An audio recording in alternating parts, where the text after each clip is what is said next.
السلام علیکم ورحمۃ اللہ وبرکاتہ۔ بسم اللہ الرحمن الرحیم۔ انٹرسٹنگ سٹوری چینل کے معزز ناظرین، آج ہم دیکھنے جا رہے ہیں نیو ناول اجڑی غریب زادی ایپیسوڈ نمبر 4۔ اس کے اندر آپ دیکھیں گے بیلا جو کہ پریشانی کی وجہ سے بے ہوش ہو چکی تھی، شہید ڈاکٹر کو بلائے گا، ڈاکٹر میڈیسن دے گا اور کہے گا کہ یہ ٹینشن کی وجہ سے بے ہوش ہوئی ہے، پریشانی کی بات نہیں ہے۔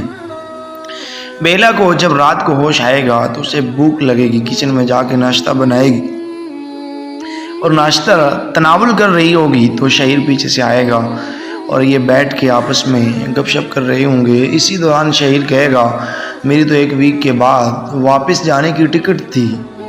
تو بیلا شہیر کو دیکھے گی، کہے گی کہ مجھے چھوڑ کے چلے جاؤ گے؟ کہے گا نہیں، اب نہیں جاؤں گا، اب بس تمہاری اور میری منزل ایک ہے۔ بیلا ہاتھ جوڑ دے گی، شہیر اپنا مستقبل میری وجہ سے خراب مت کرو، پلیز اپنی اسٹڈی مکمل کرو، مجھے چھوڑو، کہیں مجھے کسی غریب خانے میں یا کسی یتیم خانے میں کہیں پہ مجھے ایڈمٹ کروا دو اور آپ اپنا کام کرو، اپنے گھر واپس جاؤ، تمہارے لیے تمہاری زندگی کافی مشکل ہو گئی ہے، مجھے میرے سے نہ شادی کرتے، مجھے چھوڑ کیوں کیا تم نے یہ سب؟ خیر شہیر کہے گا نہیں بیلا، بس اب میری زندگی تمہارے ساتھ گزرے گی۔ ادھر جو ہے شہیر کے گھر والے وہ سہیل سے پوچھیں گے، سہیل نہیں، شہیر کو ٹھہرایا ہوا تھا اور سہیل نہیں بتائے گا۔ اور پھر شہیر جب سہیل کے پاس جائے گا تو وہ کہے گا تیرے گھر والے ڈھونڈ رہے ہیں۔ تو آیا اب جاننا یہ ہے کہ آیا شہیر گھر والوں کی وجہ سے بیلا کو چھوڑ دے گا یا نہیں؟ اگر چھوڑ دے گا تو اس بیچاری غریب لڑکی کا کیا بنے گا، کہاں جائے گی؟ یہ سب جاننے کے لیے ہمارے ساتھ رہیے گا۔ اب چلتے ہیں، آپ کا ٹائم ویسٹ کیے بغیر اپنی ویڈیو کی جانب۔ شہیر نے ڈاکٹر کو کال کر کے بلایا، زیادہ ٹینشن لینے کی وجہ سے بے ہوش ہو گئی تھی، آپ پریشان نہ ہوں، انجیکشن لگا دیا ہے، کچھ دیر میں ہوش میں آ جائے گی، ڈاکٹر نے تفصیل سے بتایا۔ شہیر نے ڈاکٹر کے جانے کے بعد دروازہ بند کیا اور کمرے میں جا کر صوفے پر لیٹ گیا۔ مما ڈیڈ میرے ساتھ اتنا برا سلوک نہیں کر سکتے، ٹھیک ہے میں نے غلط کیا لیکن میں کیا کرتا، میں مجبور تھا، مجھے نکاح کرنا پڑا اور میں اس رشتے کو نبھانا چاہتا ہوں، بیلا کے ساتھ اپنی زندگی گزارنا چاہتا ہوں۔ شہیر کی نظر بیلا کے چہرے پر ٹھہر سی گئی۔ آج ایک عام شکل و صورت کی سادہ سی لڑکی شہیر کے دل کو بھا گئی تھی۔ شہیر صوفے سے اٹھ کر بیلا کے پاس آیا اور جھک کر بیلا کے ماتھے پر لب رکھے۔ بیلا میں وعدہ نہیں کروں گا پر آج سے میری پوری کوشش ہوگی کہ میں تمہارا خیال رکھوں اور تمہیں وہ ساری خوشیاں دوں جن سے تم آج تک محروم رہی ہو۔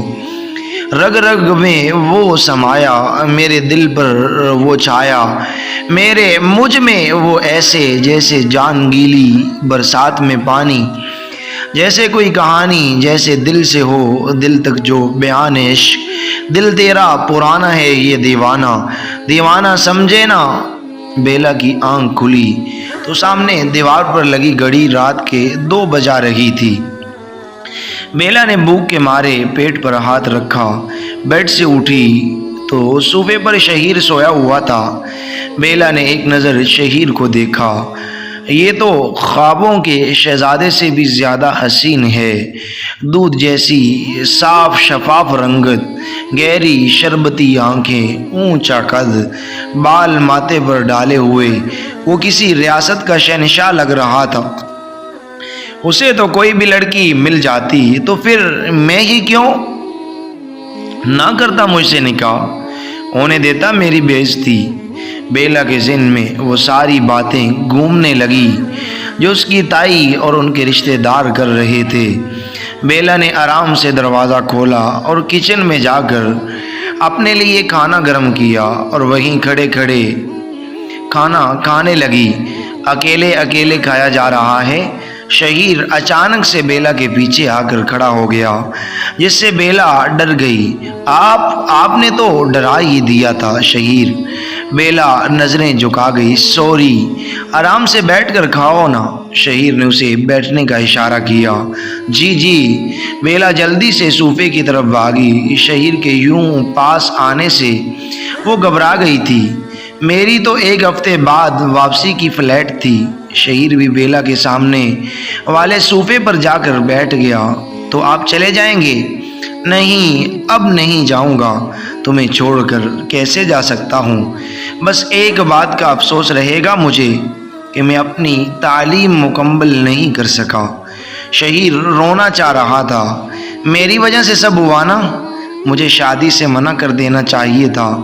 آپ مجھے چھوڑ دیں، خدا کی قسم شکایت کا ایک لفظ بھی زبان پر نہیں لاؤں گی۔ آپ کی زندگی سے بہت دور چلی جاؤں گی۔ آپ واپس اپنے گھر چلے جائیں گے؟ بیلا، پاگل مت بنو، یہ حل نہیں ہے ان سب پریشانیوں کا۔ ہمیں مل کر تمام مشکلات کا سامنا کرنا ہوگا۔ اب ہماری منزل ایک ہے، ایک ہی منزل کے ہم سفر ہیں۔ ہم شہیر بیلا کے پاس آیا اور اسے اپنے سینے سے لگایا۔ سینے سے تیرے سر کو لگا کے سنتی میں رہوں نام اپنا، ولید۔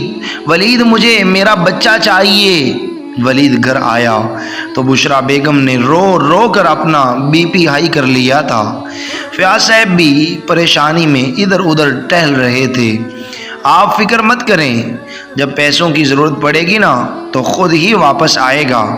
ولید غصے میں بولا، اور وہ لڑکی؟ اس کو تو میں نہیں چھوڑوں گا۔ اس کی ہمت کیسے ہوئی میرے بھائی کو بھڑکانے کی؟ ولید ٹیبل پر پڑے ہوئے گلاس کو دیوار پر مارتا ہوا بولا۔ بیلا کی آنکھ کھلی تو فجر کی اذان ہو رہی تھی۔ جلدی سے اٹھی اور وضو کر کے جائے نماز بچھا کر اللہ کے حضور سجدہ ریز ہوئی۔ شہیر پاس ہی صوفے پر سویا ہوا تھا۔ بیلا نے جیسے ہی سلام پھیرا، اس کی ہچکیاں کمرے میں گونجی، جسے سن کر شہیر کی آنکھ کھلی۔ آنکھیں ملتا ملتا صوفے سے اٹھا اور بیلا کی جانب بڑھا۔ بیلا کا چہرہ بھیگا ہوا تھا۔ شہیر، امی مجھے کبھی معاف نہیں کریں گی۔ وہ اپنی بیٹی پر ایسا الزام کیسے لگا سکتی ہیں؟ میں ایسی لڑکی نہیں ہوں۔ شہیر کی آنکھیں بیلا کی معصومیت کو دیکھ کر پگھل سی گئی تھی۔ شاید وہ ایسی ہی لڑکی کی تلاش میں تھا۔ بیلا، میں خود آنٹی سے بات کروں گا، وہ مان جائیں گی۔ ان کا غصہ صرف وقتی ہے۔ میں بھی وضو کر کے آؤں ورنہ نماز کا وقت نکل جائے گا۔ شہیر واش روم میں چلا گیا اور کچھ دیر میں وضو کر کے باہر آیا۔ جائے نماز بچھا کر نماز پڑھ کر فارغ ہوا تو کمرے سے باہر گیا۔ بیلا بالکونی میں کھڑی تھی۔ پریشان ہو؟ شہیر نے بیلا کا ہاتھ تھاما۔ نہیں، بس سب اتنا اچانک ہو گیا تو سمجھنے میں مشکل ہو رہا ہے۔ میں ہوں نا، سب ٹھیک کر دوں گا۔ سہیل سے کچھ دیر میں کہوں گا کہ کوئی جاب کا بندوبست کر دے، کیونکہ میں تو کافی عرصہ جہاں سے باہر رہا ہوں نا، وہ کافی لوگوں کو جانتا ہے۔ شہیر اور بیلا سورج طلوع ہونے کا خوبصورت منظر دیکھ رہے تھے۔ اور آپ کی پڑھائی؟ وہ تم چھوڑو، پڑھائی سے یاد آیا، تم کس گریڈ کی اسٹوڈنٹ تھی؟ 12۔ بیلا شہیر کی طرف دیکھ کر بولی، اوہ اچھا، کچھ دنوں میں آپ اپنی پڑھائی دوبارہ شروع کریں۔ جی اچھا، تم دروازہ بند کر لو، میں ناشتے کے لیے کچھ لے کر آتا ہوں۔ سہیل، مجھے پتا ہے تم شہیر کے بارے میں سب جانتے ہو کہ وہ کہاں ہے۔ ولید اس وقت فون پر سہیل پر چیخ رہا تھا۔ بھائی، وہ سہیل نے بات گھمانے کی کوشش کی، کیونکہ شہیر نے اسے منع کیا تھا کہ وہ جہاں کا پتہ کسی کو نہ دے۔ تم مت بتاؤ، میں خود پتہ لگا لوں گا۔ بیلا، آملیٹ بننے میں کتنا اور ٹائم لگے گا؟ شہیر کب سے ٹیبل پر بیٹھ کر انتظار کر رہا تھا۔ مجھے تو آملیٹ بنانا ہی نہیں آتا۔ تب شہیر کچن میں آیا۔ ارے ساری چیزیں تو ویسی کی ویسی ہی پڑی ہیں۔ شہیر شیلف پر نظر دوڑاتا ہوا بولا، وہ مجھے بنانا نہیں آتا۔ شہیر، بیلا نے ڈر سے آنکھیں بند کی۔ اس کی اماں اس سے اکثر کہتی تھی کہ کچھ سیکھ لو، پر وہ کہاں سنتی تھی کسی کی۔ تو تم ڈر کیوں رہی ہو؟ کوئی بات نہیں ہے، اب ضروری توڑی نہ ہے کہ انسان ہر کام میں ایکسپرٹ ہو۔ شہیر چولہے کی طرف بڑھا اور آملیٹ بنانے لگا اور ساتھ ساتھ بیلا کو طریقہ بتا رہا تھا، جسے بیلا بڑے غور سے سن رہی تھی۔ اس کی نظریں شہیر کے چہرے کا طواف کر رہی تھی۔ ناشتہ کرنے کے بعد شہیر کسی کام سے باہر نکل گیا۔ ولید بھائی اب کیوں کال کر رہے ہیں مجھے؟ شہیر سہیل کے آفس میں موجود تھا۔ سہیل نے اسے ساری بات بتائی۔ یار وہ تیرا پتہ پوچھ رہے تھے پر میں نے نہیں بتایا، وہ کہہ رہے تھے کہ وہ خود تلاش کر لیں گے تمہیں، بہت غصے میں لگ رہے تھے، وہ جو کرنا چاہیں کر لیں، پر میں اب اس گھر میں کبھی واپس نہیں جاؤں گا۔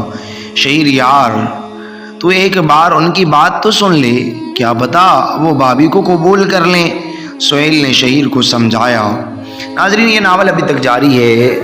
اب ہم نیکسٹ ایپی میں آپ دیکھیں گے کہ آیا کہ ولید اپنے بھائی شہیر کو ڈھونڈ پائے گا یا نہیں، آیا شہیر بیلا کا ساتھ نبھا سکے گا یا حالات سے مجبور بیلا کو سفر کے دوران ہی چھوڑ دے گا، کیا ہوگا یہ سب جاننے کے لیے بہت ہی انٹرسٹ ناول اب ہمارے نیکسٹ ایپی کا انتظار کریں گے۔ میں امید کرتا ہوں کہ آپ کو یہ ناول بہت زیادہ پسند آیا ہوگا۔ اگر آپ یہ چاہتے ہیں کہ نیکسٹ ایپی جلد اپلوڈ کیا جائے اور آپ کو انٹرسٹنگ اور انٹرٹینمنٹ سے بھرپور نئے ناول اور نیو سٹوریاں پڑھنے کو ملتی رہیں تو ہمارے چینل کو سبسکرائب کیجیے، ہماری ویڈیو کو لائک اور شیئر کیجیے اور کمنٹس باکس میں اپنے رائے کا اظہار ضرور کیجیے۔